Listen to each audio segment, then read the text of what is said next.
Protegió a la orca hambrienta de la turba, sin saber que era una asesina enviada para matar a su familia. La turba la encontró en la pared trasera del comerciante de grano.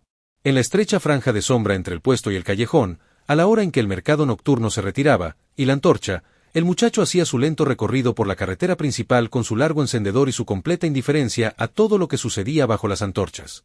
Eran 11. No un grupo organizado. El tipo de grupo que se forma alrededor de un solo hombre ruidoso, como los restos de un río se forman alrededor de una piedra. No porque los restos eligieran la piedra, sino porque la corriente los puso allí y la piedra estaba en el camino. El hombre ruidoso era un curtidor llamado Osgeek, que tenía una queja legítima por medio pan robado y un entusiasmo por resolverlo que había perdido su proporción. En algún punto, la cuarta persona que se unió a él, la orca estaba pegada a la pared con ambas manos a los costados y sus ojos recorriendo los 11 con la lentitud monótona de algo que aún no se decide entre huir y mantenerse firme, y se inclina por mantenerse firme porque huir requiere recursos que no tiene en ese momento. Estaba delgada, no trabajando. Delgada, no con la delgadez que el trabajo físico produce en un cuerpo a lo largo de los años, sino del otro tipo, la que viene de días sin suficiente comida, que hace que una persona parezca estar siendo reducida de sí misma poco a poco. Su brazo izquierdo estaba envuelto en una tela que alguna vez fue blanca. Se mantenía de pie por terquedad más que por fuerza, lo cual era visible en la particular tensión de su mandíbula. La forma en que su peso estaba distribuido de manera ligeramente incorrecta, favoreciendo el lado derecho sin parecer quererlo, Karan vio todo esto desde 20 pasos de distancia y siguió caminando. Estaba fuera de servicio. Había terminado su turno en la puerta hacía una hora. El pan había sido robado legítimamente, lo cual era una ofensa genuina, y Osgeek era un ciudadano legítimo con una queja legítima, y la mujer orca no era ni ciudadana ni alguien con quien estuviera profesionalmente obligado a involucrarse.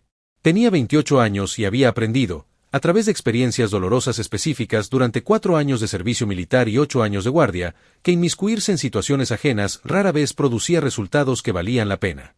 Siguió caminando exactamente 4 pasos más. Entonces Osgeek se agachó y recogió un trozo de madera del suelo junto al puesto de grano, y el cálculo cambió. No corrió hacia ellos. Correr anunciaba la llegada de la multitud y daba tiempo a las multitudes para formarse una opinión sobre los recién llegados.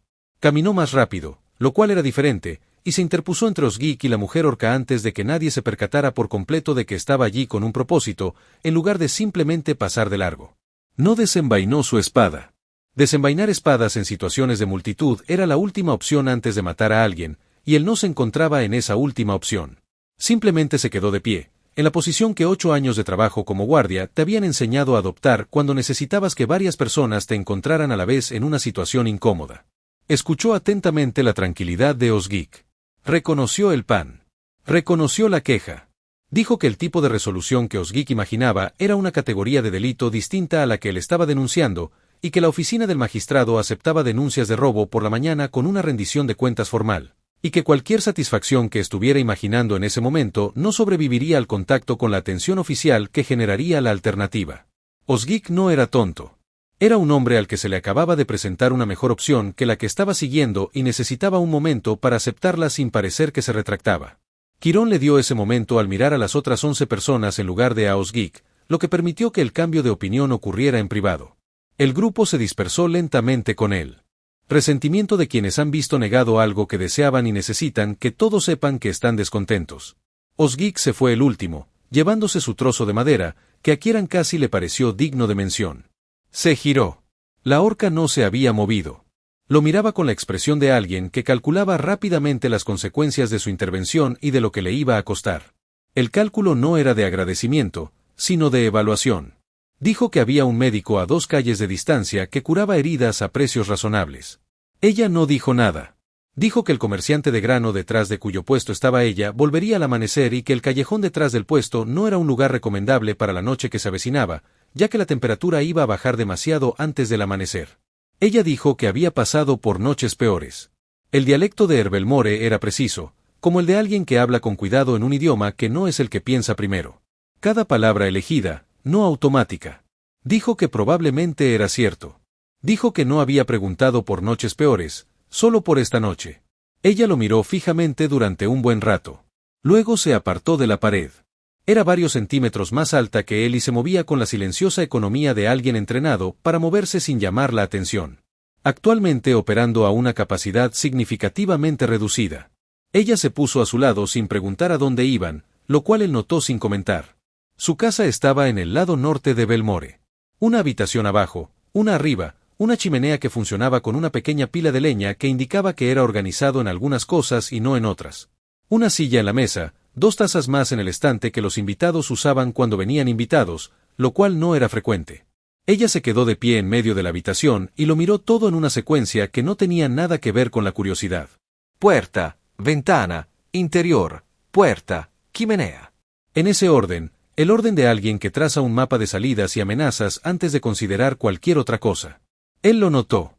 Puso pan en la mesa y no dijo nada sobre lo que había notado.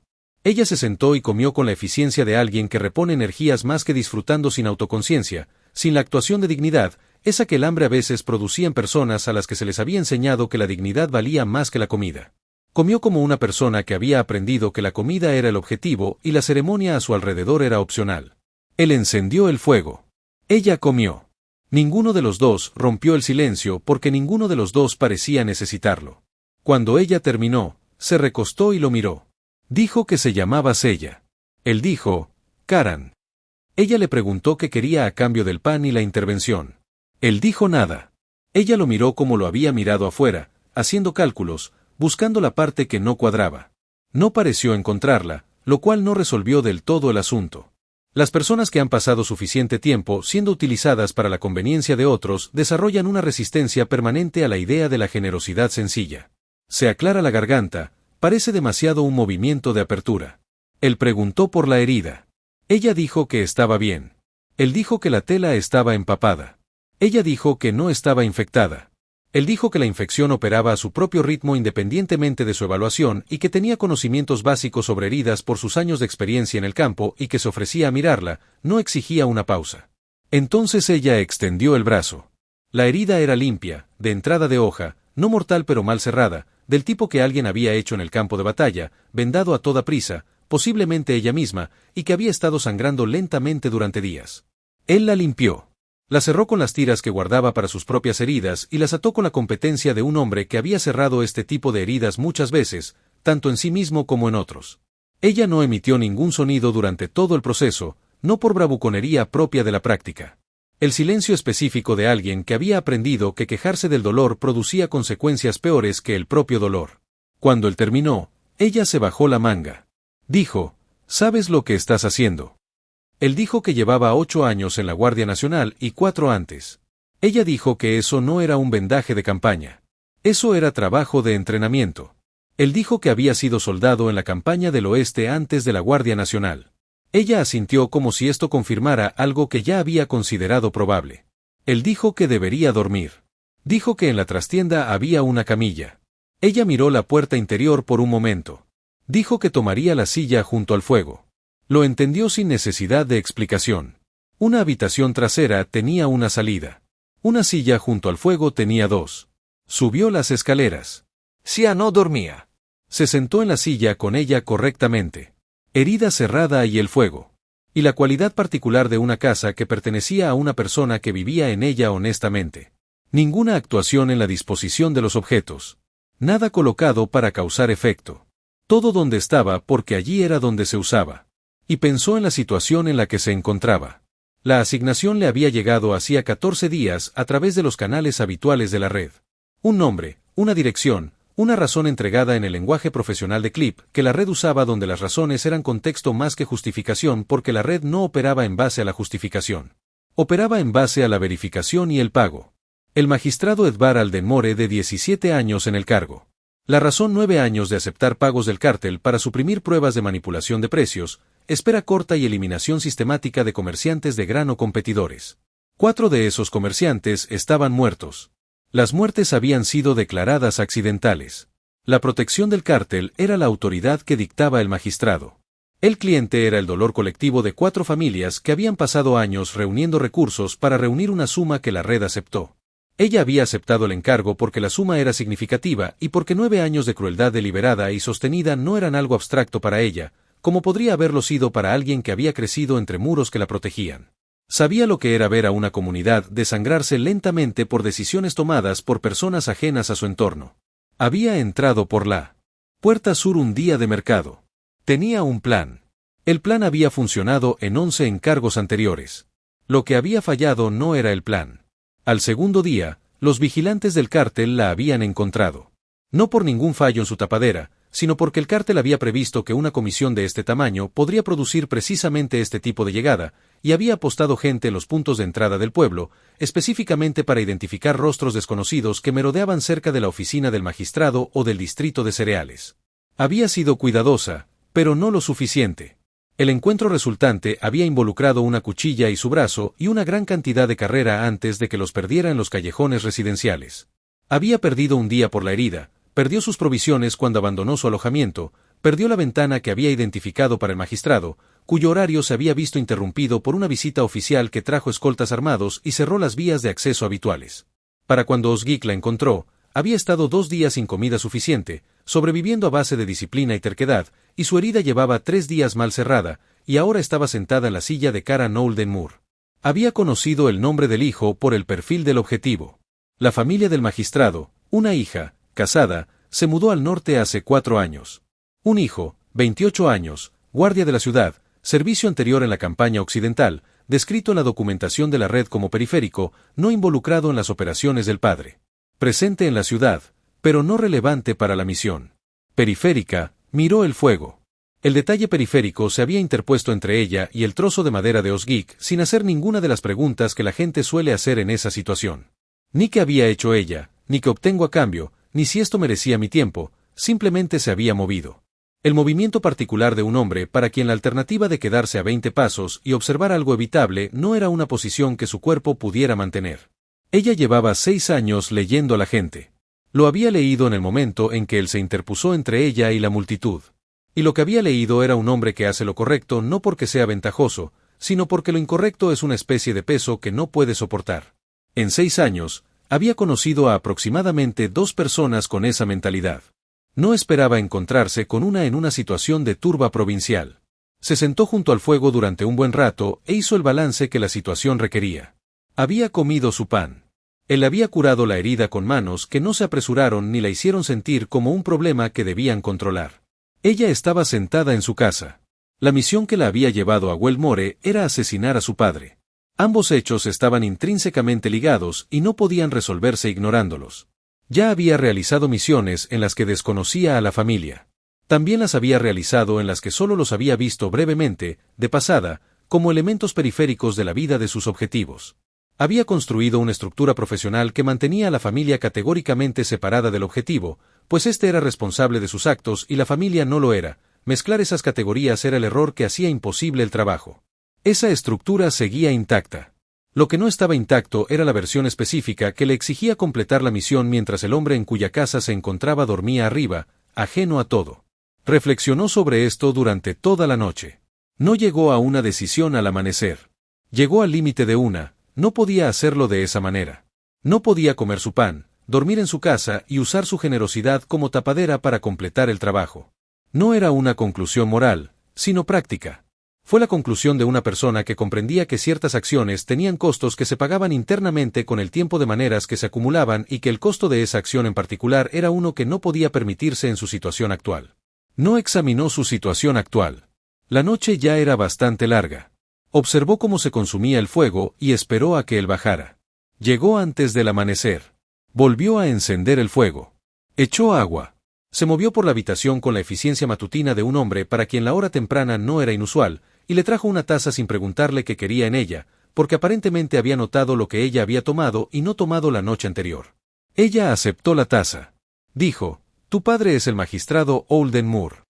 Lo observó procesar esto. No buscó su arma, lo que le dijo algo. No actuó por sorpresa, lo que le dijo más. Dijo, «Sí». Preguntó, «¿Cómo lo sabes?». Ella dijo que su nombre estaba en la lista de guardia de la puerta de la entrada sur y que Olden Moore no era común. Él dijo que no lo era. Él bebió su té. Ella bebió el suyo. El silencio entre ellos era incómodo. Pero era sincero, lo cual era otra cosa. Entonces ella se lo contó. Se lo contó todo. La misión, la red, el motivo, las 4 familias, las 4 muertes. Le habló de los vigilantes del cártel, de la herida, de los 2 días sin comida y de lo que había fallado en su plan. Le dijo que sabía quién era él desde la primera noche y que había pasado la noche sentada en la silla decidiendo qué hacer al respecto, y que lo que había decidido era que no podía completar la misión sentada en su casa comiendo su comida, y que esa era la única opción honesta que quedaba por hacer en esa situación. Se lo dijo con franqueza, sin intentar controlar su reacción. Siempre había pensado que controlar las reacciones era una forma de controlar lo que la otra persona entendía, y ella no quería controlar lo que él entendía. Quería que lo entendiera correctamente, lo que significaba decírselo sin rodeos.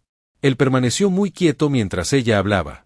Tenía la cualidad de un hombre que había aprendido a permanecer quieto como una habilidad profesional para no dejar que su cuerpo revelara su interior antes de estar listo. Y ahora la usaba con una firmeza que ella respetaba, incluso mientras veía que le costaba algo. Cuando ella terminó, él se sentó con ello. Ella lo dejó sentarse con ello. Esto no era paciencia en el sentido cómodo. Era la paciencia de alguien que había provocado un cambio estructural en la comprensión que otra persona tenía de su propia vida y sabía que apresurar la sesión era una forma de crueldad. Dijo, mi padre. Ella no dijo nada. Dijo, Pali, la comerciante que se ahogó en el río hace 8 años. Yo era guardia subalterno cuando sucedió. Recuerdo la investigación, o recuerdo que no hubo mucha. El magistrado dictaminó que fue accidental en 3 días. Dijo que la documentación incluye el registro de pagos de ese mes. Él no dijo nada. Miraba la mesa con la expresión de un hombre haciendo aritmética cuya respuesta no quiere que sea correcta. Él dijo, me dices esto porque te sentaste en mi silla toda la noche y decidiste que no podías hacerlo de otra manera. Ella dijo, sí. Él dijo, pero viniste aquí para hacerlo de otra manera. Ella dijo, sí. Él dijo, si no te hubiera sacado de esa multitud, dijo ella, habría encontrado otro enfoque y completado la tarea. Él dijo, ¿y ahora? Ella dijo, ahora te lo he dicho. Lo que significa que la situación ya no es la que me asignaron para completar. Es una situación diferente. Él dijo, una en la que se lo dijiste al hijo del objetivo. Ella dijo, sí. Él dijo, ¿por qué? Ella dijo, te lo dije. El pan, la silla, él. Él dijo, esas son razones. ¿Por qué está la verdadera pregunta debajo de ellas? Ella lo miró. Él la miraba con la franqueza de un hombre al que le habían dicho algo muy importante y no iba a aceptar una respuesta menor que la que requería la pregunta. Ella dijo, porque leo a la gente para ganarme la vida. Los leo en los primeros 30 segundos o no hago bien mi trabajo. Te leí cuando entraste en ese espacio, y lo que leí fue una persona que hace lo correcto, no porque sea rentable, sino porque lo incorrecto es una carga que no puede soltar. Y he conocido aproximadamente a 2 personas en mi vida que son así, y no pude encontrar la manera de usar esa cualidad en contra de la persona que la tiene. La habitación estaba en silencio. Él dijo que eso es honesto. Ella dijo que he sido honesta sobre todo lo demás. Él dijo que sí. Se levantó. Fue a la ventana y se quedó allí un momento mirando la calle abajo en Moore comenzando su mañana. Los vendedores de pan primero con sus ruidosos carros en las calles de piedra. Dijo la documentación. ¿Dónde está guardada? Ella miró su espalda. Él se dio la vuelta. Dijo, si lo que me has contado es cierto, entonces 4 personas han muerto y sus familias llevan 9 años esperando. Añadió, soy guardia. Entiendo cómo se manejan las pruebas, cómo funcionan los tribunales y dónde residen las vulnerabilidades en un caso que depende de la cooperación de un magistrado.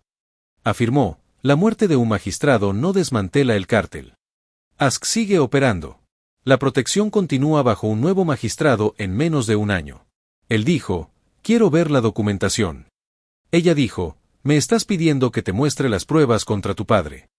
Él dijo, te pido que me des 2 días para intentar una ruta diferente, no para protegerlo, sino para construir un caso que desmantele toda la estructura del cártel en este distrito, no solo para sacar a un hombre de él. Si no funciona, la misión se mantiene y no intervengo.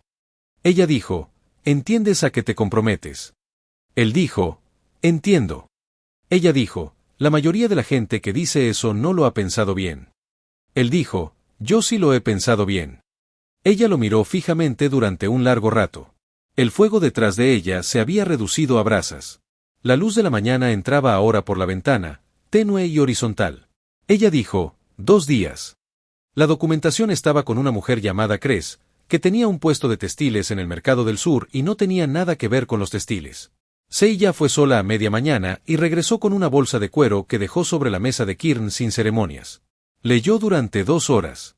Ella lo observó leer y se dijo a sí misma que estaba monitoreando la situación, lo cual era un marco profesional para lo que realmente estaba sucediendo. Resopla, que era que estaba viendo a un hombre leer la evidencia de la corrupción continua de su padre y tratando de entender cómo se veía eso desde adentro.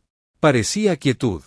Parecía un hombre que había aprendido a procesar cosas grandes sin dejar que llegaran a su superficie, pasando las páginas con manos firmes, colocando cada documento en el mismo lugar cuando lo terminaba, creando un orden en la pila que no había estado allí antes. Ella misma había leído la correspondencia de Breck antes de entregar el maletín. Sabía lo que había dentro. Conocía la página donde el nombre del magistrado aparecía por primera vez, donde su firma confirmaba un pago. Vio a Karan llegar a esa página. La leyó 2 veces. Luego pasó a la siguiente. Ella había esperado que algo se rompiera. Alguna señal visible de que el interior cediera. Ella lo había esperado no porque pensara que él era débil, sino porque lo que había en esas páginas era el tipo de cosas que quiebran a las personas fuertes, y esperar que alguien lo absorbiera sin expresar nada no era una expectativa razonable. Él lo absorbió sin expresar nada. Cuando terminó, se sentó durante un largo rato con las manos planas sobre el último documento. Luego dijo, Torvin Aske, el contacto administrativo, su firma está en el registro de pagos 6 veces. Ella dijo, sí, dijo él. Y Breck, el intermediario, ¿cómo sabes de Breck? Ella dijo que lo había identificado en sus primeros 3 días de observación y que había pasado una mañana revisando su habitación mientras él estaba en el mercado. Él dijo, entraste a su habitación. Ella dijo, recuperé información. Él dijo, eso es lo mismo. Ella dijo que la correspondencia que él guardaba contiene 2 conversaciones documentadas con su padre que no se mencionan en la documentación de la red. El propio registro privado de Breck se mantenía como protección contra Usk volviéndose contra él. Dijo que documentó sus propios crímenes como seguro contra su socio. Dijo que la gente en operaciones criminales lo hace con frecuencia. Es lo que pasa cuando trabajas con gente en la que no puedes confiar. Él preguntó, ¿dónde está esta correspondencia ahora? Ella dijo, todavía en la habitación de Breck porque fotografié el lugar y la dejé donde estaba. Moverla le habría dicho a Breck que alguien había estado allí. Es más útil en su lugar. Él la miró. Ella dijo, tomarla en el momento del arresto es más limpio que tomarla antes. Un hombre encontrado con evidencia en su persona es una situación legal diferente a la de un hombre cuya habitación fue registrada sin autorización. Él dijo, estás describiendo el procedimiento de arresto. Ella dijo, estoy describiendo lo que produce un caso que se sostiene en un tribunal que no es la jurisdicción de tu padre. Él guardó silencio. Estaba pensando de la manera que ella había identificado como su versión particular de las cosas, no a través de palabras, sino a través de la organización de lo que ya sabía, la costumbre del guardia de mapear el terreno antes de comprometerse con una ruta. Dijo, la capitana lleva en la guarnición del este. Tiene autoridad independiente de la oficina del magistrado.